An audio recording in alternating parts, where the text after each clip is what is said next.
ایک چھوٹے سے ساحلی گاؤں میں 13 سالہ لڑکی عالیہ اپنے دادا کے ساتھ رہتی تھی۔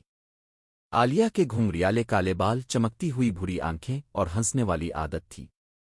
اسے سمندر کے کنارے بیٹھ کر سیپیاں جمع کرنا بہت پسند تھا۔ گاؤں میں ہر سال ایک بڑا میلہ لگتا تھا جہاں دور دور سے لوگ آتے تھے۔ اس سال اعلان ہوا کہ میلے میں دوڑ کا مقابلہ ہوگا اور جیتنے والے کو شہر کے بڑے اسکول میں داخلہ اور مفت کتابیں دی جائیں گی۔ عالیہ پڑھنا چاہتی تھی مگر اس کے پاس اتنے پیسے نہیں تھے کہ وہ شہر کے اسکول میں جا سکے۔ اس نے فیصلہ کیا کہ وہ دوڑ میں حصہ لے گی، لیکن گاؤں کے لوگ اس پر ہنستے تھے۔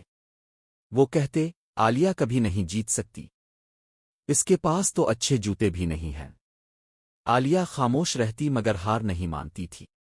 وہ ہر صبح سورج نکلنے سے پہلے ساحل کے کنارے دوڑ کی مشق کرتی۔ ایک دن سمندر کے قریب اسے ایک پرانا لکڑی کا صندوق ملا۔ جب اس نے صندوق کھولا تو اس میں چاندی جیسے چمکتے ہوئے خوبصورت جوتے تھے۔ جوتے بہت پرانے تھے مگر مضبوط بھی تھے۔ عالیہ نے انہیں صاف کیا اور پہن کر دیکھا۔ وہ بالکل اس کے سائز کے تھے۔ دوڑ والے دن پورا گاؤں میدان میں جمع تھا۔ کچھ لڑکیاں مہنگے کپڑوں اور نئے جوتوں میں آئی تھیں۔ عالیہ سادہ نیلے کپڑوں اور انہی چاندی کے جوتوں میں کھڑی تھی۔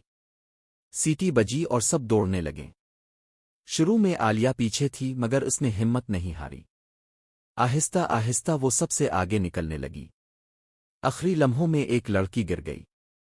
سب آگے بھاگتے رہے مگر عالیہ رک گئی۔ اس نے اس لڑکی کو اٹھایا اور ساتھ لے کر دوڑنے لگی۔ لوگ حیران رہ گئے۔ اگرچہ عالیہ پہلی پوزیشن سے تھوڑا پیچھے رہ گئی لیکن مقابلے کے جج اس کی ایمانداری اور اچھے دل سے بہت متاثر ہوئے۔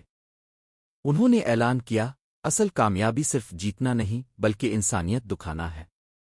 عالیہ کو خاص انعام دیا گیا اور شہر کے اسکول میں داخلہ بھی مل گیا۔